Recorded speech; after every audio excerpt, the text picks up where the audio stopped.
bathroom break in 4 years yesterday. I'm Tony Kornheiser. What a rookie. Stay at the desk. Use an apple juice bottle. Okay, really?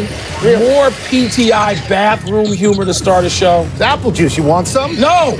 I know it's apple juice. I'm going to test it. I'm telling you, it's just apple juice. Call in a taste tester. By the way, Scott Hansen, that's not the real red zone. Well, it's for me. It's the cable red zone. That's the fake red zone. You're in the dish red zone. Yeah. Right? But unfiltered. You got straight out of the sky. You got Andrew Siciliano, right? Yeah, Siciliano. Well, I got Scott That's a fake red zone. He's my boy. Fake news. Dad, put that away. Welcome to PTI, Tracy, boys and get girls. that out of here. In today's episode, Giancarlo Stanton joins the Yankees. Tom Savage goes back in the game, and Cam Newton wears a brimless hat. But we begin today with the news that Carson Wentz has indeed torn his ACL and will be out for the rest of the season. Ugh. The Philadelphia Eagles were 11-2 with Wentz, and Wentz was an MVP candidate with 33 touchdown passes, the most in the league, and just 7 interceptions. Now, Nick Foles, who led the Eagles 4 years ago, is back to be their quarterback now. Wilbon, can the Eagles still thrive or even survive without Carson Wentz? I think neither. I mean, you could talk me into to survive. You're not going to talk me into thrive. And I understand that Foles. Remember it last week, and we were talking about how he was Carson Wentz 4 years ago. He had 27-2. 27-2, and the next year you could get him for a box of donuts. Mike, honestly, I didn't know he was still in the league, let alone on the Eagles. I had no idea. We were like, whatever happened to Nick Foles? Right, whatever happened, he's back on the team, not still on the team. And this works well. Stout defense, good running game. We're going to talk about that. That's kind of a theme of this show. So, Tony, can they survive? Maybe, but this is a quarterback league, not a backup quarterback league, a star quarterback league. I will tell you that Case Keenum is doing very well this year, and you never would have thought of him as a starting quarterback in the league. That's right. That's true. Jared Goff last year. Yeah, but he's young. He's coming. But he couldn't do anything, and now he's all of a sudden good. Nick Foles had that one great year. The Philadelphia Eagles can run the ball. They can. And if Nick Foles can pass, the Philadelphia Eagles can catch the ball. I'm going to go back and jar your memory a little bit. Okay. Jeff Hostetler. Phil Simms went down not this late in the season, I don't think. That's the last time, right? I understand. Yeah, it was. Simms only missed the last 2 games, I think, or maybe the last 3.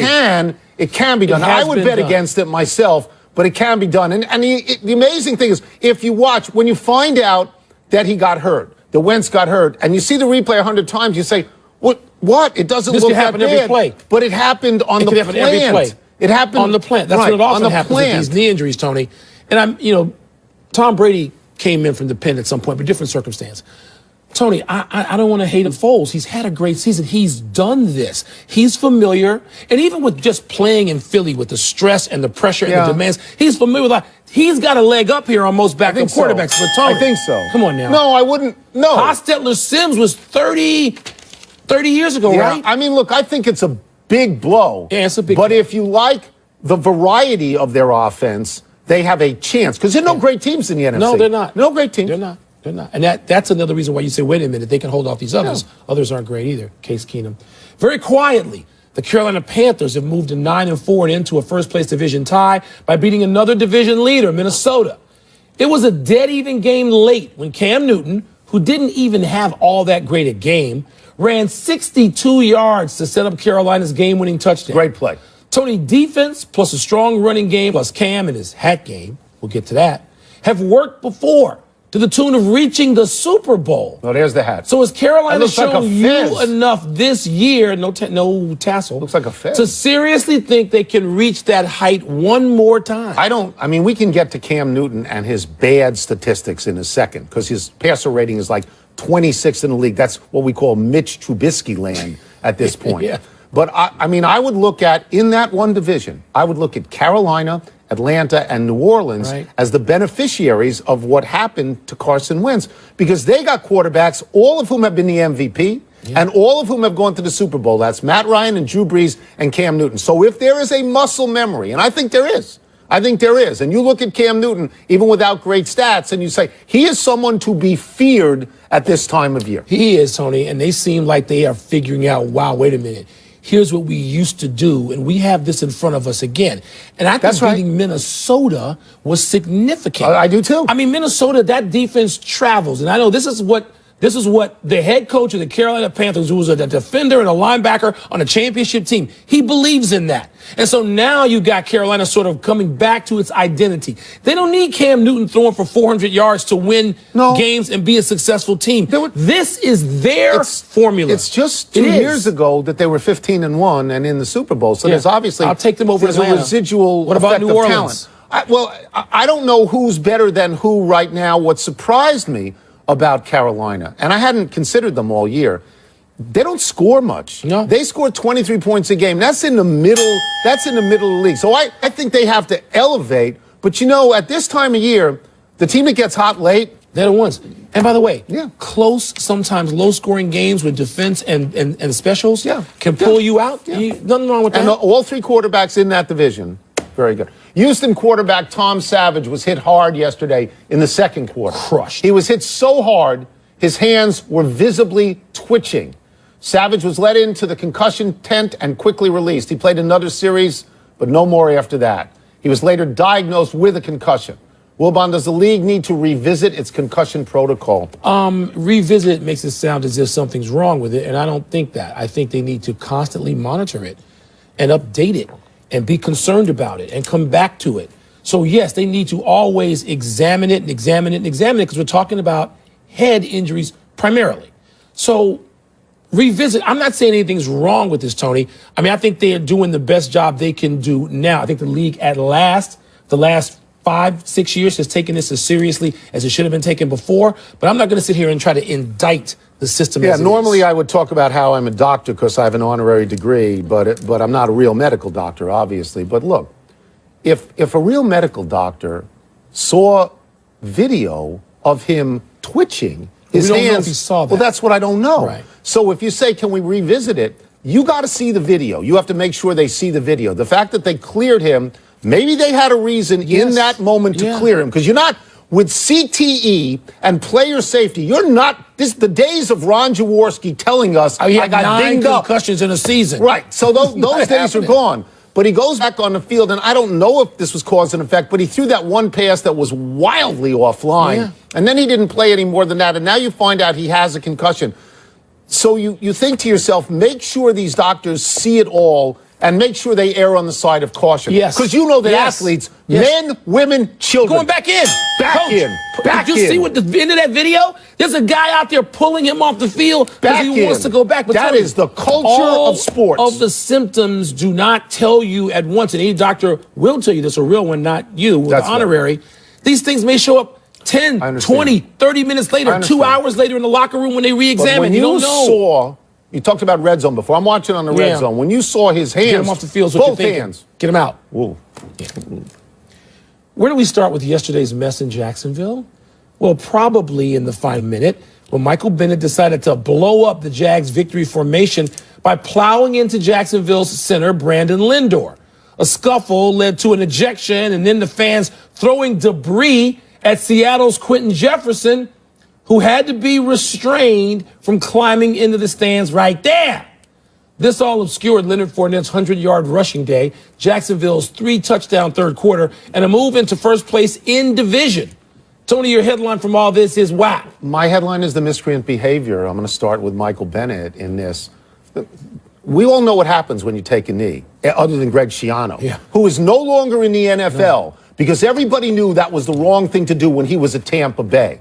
And Michael Bennett knows. It's honored. This thing, it's honored. Time honored. Okay, you let this go, try to get into the stands probably, but I sympathize with that player. Me too. They're throwing multiple things at that player, and fans are joining him. The fault there, to me, is Jacksonville security. Yeah. Where is it? You got to lead him off right away. Get him off. They came in, and the only thing to me he did, I'm not going to say wrong, because I know I'm a hothead in those situations. After I lose at golf to you, I want to go after somebody. Well, so when you lose an NFL game, I'm so much older and I shouldn't beat you. You shouldn't anymore. I mean, it's pathetic. And you're going off the field. You got to go off the field. You got to stay in that tunnel. Well, you got to be led off. But let me go back for a second to Michael Bennett.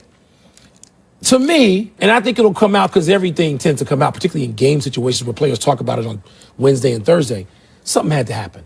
Michael Bennett, not a guy who, by the way, is, I think, under consideration a nominee for NFL Walter Payton Man of the Year. Michael Bennett, not a guy to sort of go after that victory formation. But he did. Well, I think something happened. Okay. I mean, I think something between linemen happened, and it became, you were dirty to me, I'm going to get you now. And maybe that's it. You know what I think happened to the Seattle team, though? What? They lost to Jacksonville. They said to themselves, Jacksonville's pretty good. They've never been good in the last 10 years. Their quarterback, who's an MVP candidate, Seattle's, threw 3 picks, and Blake Bortles played for a change. Yeah, didn't throw any. Yeah, and he I was think, up to the running game and defense on his team. I'll bet that frustration put them that much closer to the boiling point. Maybe. But in terms of the player who was going into the stands, people can't be throwing stuff at him. No. Get them out of there. So you make sure that you get the player off the field so that doesn't happen. Giancarlo Stanton has been traded to the New York Yankees, a parting gift basket from Derek Jeter. Oh, that's what you did there. So Stanton, who hit 59 homers this season,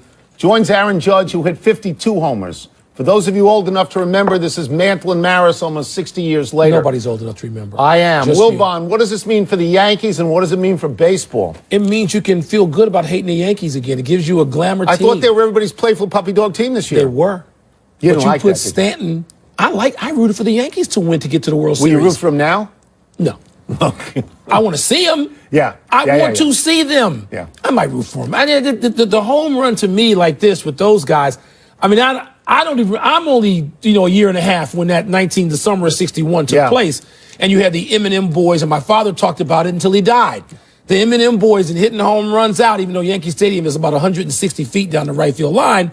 Nonetheless, they're both righties. It doesn't matter. Opposite field, no, man. Come on. These guys, they don't go. You know what? They don't go oppo, Let me tell you where they go. They go to Westchester. They go to the out of the Park. parks, baby. I love this. Yeah, I can hate the Yankees. You feel guilty about hating the Yankees the last few years. Now you can indulge. This is great for the Yankees. This is great for baseball. Yes. I expect the Red Sox, who are always in an arms race with the Yankees, to spend a lot of money and try and do something else. Well, from a selfish standpoint, as somebody who roots for the Washington Nationals, I know what you mean. Bryce Harper can't go. He'd go to the Cubs.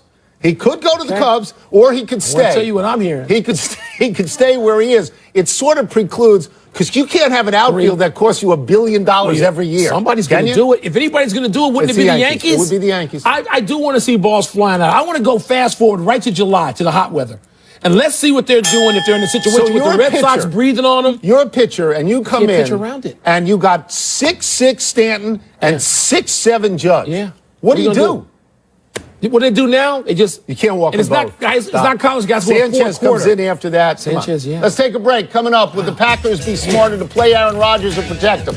And after beating the Raiders without him, should the Chiefs just keep Marcus Peters off the field against the Chargers? They are the Bronx Bombers again. They are, man. And it's been a while. Sanchez ought to be the beneficiary. He ought to go 40-plus home runs now. The pitches he's going to see. Yes. I got to think he's going to be fifth in that lineup. Or maybe even. Pardon the Interruption is presented by Captain Morgan. Holiday like a captain. Please drink responsibly. Part of Happy Hour. And in part by Domino's. Oh, yes, we did. Okay, guys, let's